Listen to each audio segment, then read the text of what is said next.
राधे राधे राधे राधे। आज हम आपको जो बताने जा रहे हैं, श्रीधाम वृंदावन के लिए हमारा क्या भाव होना चाहिए। जब हम ब्रज में प्रवेश करते हैं, हम नहीं जानते उसके एक एक कण में ना जाने कितनी सदियों की तपस्या है, ना जाने कितनी सदियों से यहाँ पर कितने साधु महात्माओं ने यहाँ तपस्या की है श्री राधे जी को मनाने के लिए, श्री कृष्ण जी को पाने के लिए। ना जाने कितनी सदियों से कितने संतों ने अर्थात देवी देवताओं ने भी यहाँ पर ना जाने कितनी सदियों से तपस्या की है। यह एक तपोभूमि है। एक एक पुष्प, एक एक वृक्ष, एक एक लता, एक एक कीट जो वृंदावन धाम में जन्म लेता है, वह ना जाने कितनी सदियों के तप के बाद वहाँ पर आता है। हम वृंदावन धाम जाते हैं, बहुत सहज से निकट खरीदा सामान खरीदा, टिकट खरीदते हैं और वृंदावन पहुँच जाते हैं। लेकिन यह कभी ना भूलें कि श्री वृंदावन धाम क्या है। श्री वृंदावन धाम श्री राधा रानी का हृदय है। तो हम जब श्री वृंदावन में प्रवेश करते हैं तो इस बात का ध्यान रखें कि हम श्री राधा रानी के हृदय में प्रवेश कर रहे हैं।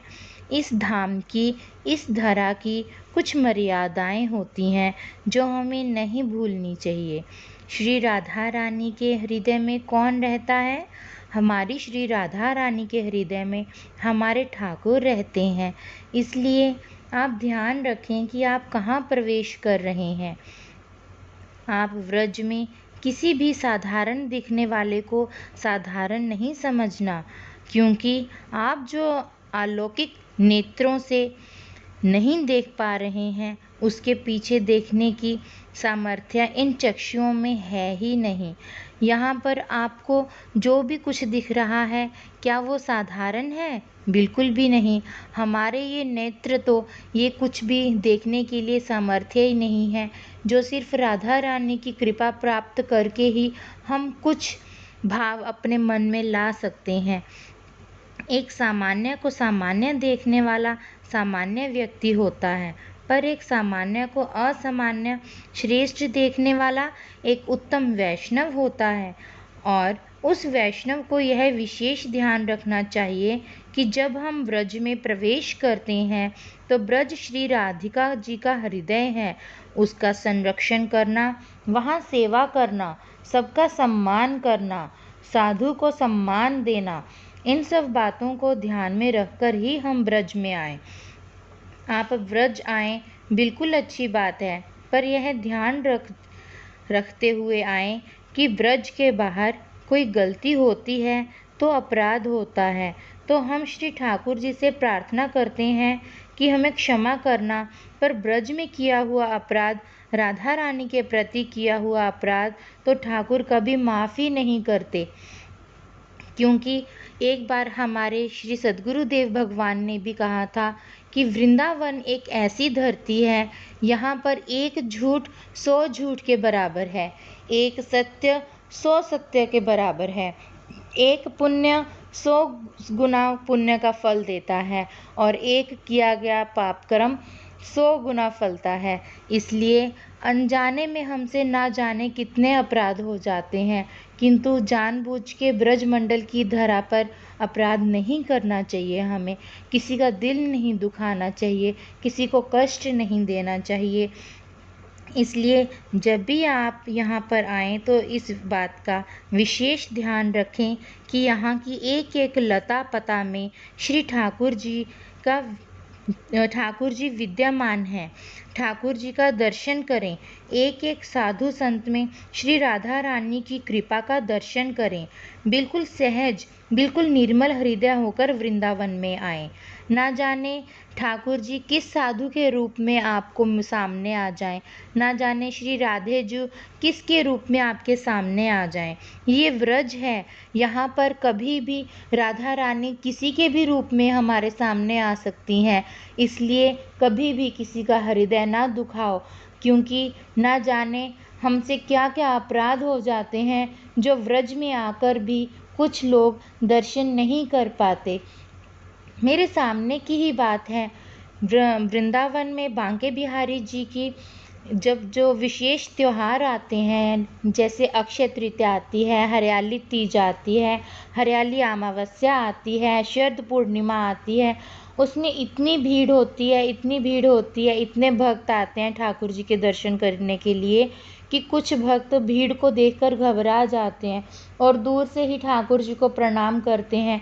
हे प्रभु, हम यहाँ तक तो आए, लेकिन हम आपके दर्शन नहीं कर पाएंगे क्योंकि इतनी भीड़ में जाना मेरे अंदर से शक्ति नहीं है। मैं इतनी भीड़ में से आपके दर्शन करने के लिए अंदर नहीं आ सकता। आप कृपया हमें यहीं से आशीर्वाद दीजिए। तो इसको आप ये मत समझिए कि ठाकुर जी ने आपका अनादर किया, ठाकुर जी ने आपका आना स्वीकार नहीं किया। इनफैक्ट आप श्री राधा जी की कृपा से ही व्रज में आए, किंतु आप यहाँ पर आकर, ब्रज में आकर श्री बिहारी जी के या श्री राधे जी के अगर दर्शन नहीं कर पाए तो समझिए कि आपके ऊपर श्री राधे जी की विशेष कृपा नहीं हो पाई। आप कृपा हुई इसीलिए आप व्रज में आए, किंतु उनकी मर्जी के बिना आप उनके दर्शन भी नहीं कर सकते। यहाँ आकर आपकी अपनी कोई मर्जी नहीं चलती। यहाँ पर आते ही आपका मन श्री राधे जू में परिवर्तित हो जाता है। श्री राधे जू जैसे आपको रखना चाहती हैं आप वैसे ही रहते हैं। इसलिए कोशिश कीजिए कि आप कभी किसी का दिल ना दुखाएं। बिल्कुल सहज, बिल्कुल निर्मल हृदय होकर आप व्रज में आए। अपने अहंकार, अपनी कठोरता को व्रज के बाहर छोड़ के आएं और जब व्रज में प्रवेश करें तो केवल एक ही भाव से प्रवेश करें कि मैं कौन हूँ, मैं कुछ भी नहीं हूँ, मैं केवल अपनी श्री राधे जी की दासों का एक दास हूँ। मैं दासानुदास हूँ। श्री ठाकुर जी की सेवा में जो यह संत सदैव रहते हैं, प्रत्येक क्षण भजन करते हैं, इनकी सेवा करने वाला एक छोटा सा नौकर हूँ। घर में आप कौन हो इससे कोई मतलब नहीं, पर जब व्रज में जाओ तो ठाकुर जी से आंगन में सोहनी सेवा तो करके ही आओ। सोहनी सेवा समझते हो क्या होता है? झाड़ू लगाना। ठाकुर जी के आंगन में सोहनी सेवा तो आप करके ही आइए।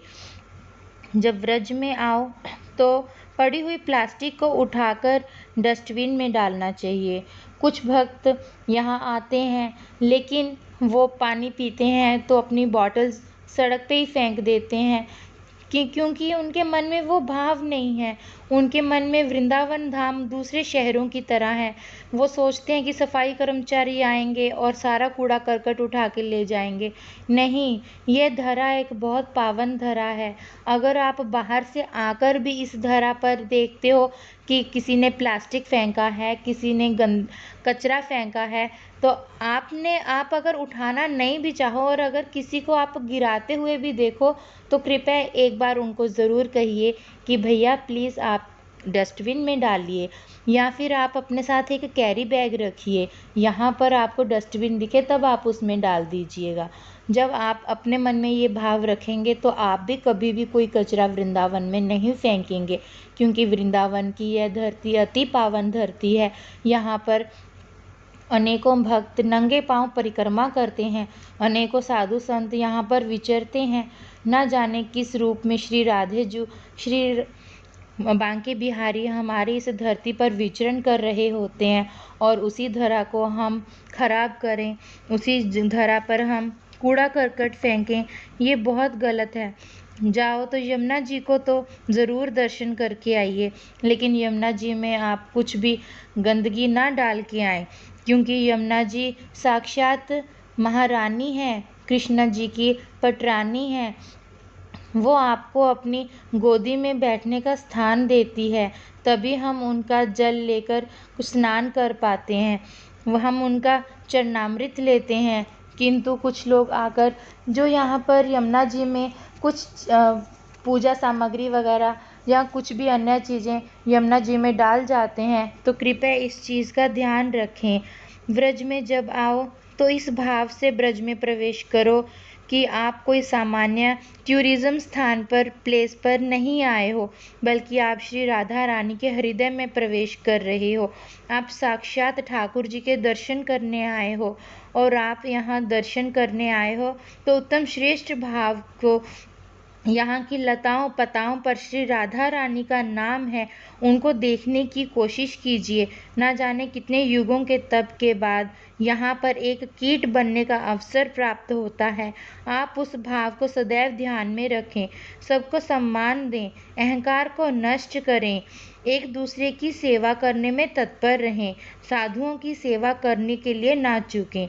जय जय श्री वृंदा विपिन, जय जय श्री राधिके, जय जय श्री बांके बिहारी लाल, जय जय साधु संतन की भक्तन की, हमारे हरि की।